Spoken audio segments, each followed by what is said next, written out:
23 ноябрдан бери Баткен шаарынын Кызыл Жол айылынын 45 жаштагы тургуну Мактым Кожонова үйүнөн чыгып кеткен боюнча дайынсыз болууда. Бул тууралуу Өзгөчө кырдаалдар министрлигинин басма сөз кызматынан билдиришкен.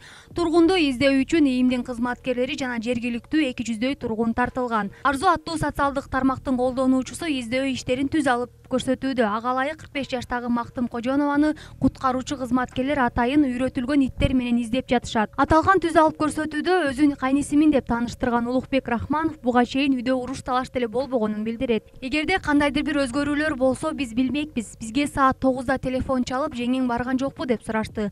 Анан эле жеңебизди туугандарына чалып издеп баштадык деп билдирет ал. Баткен ОИБнин басма сөз кызматы тургун 23 ноябрь күнү кечинде кызы менен дааратканага чыгып, аны кире бер деп айткан.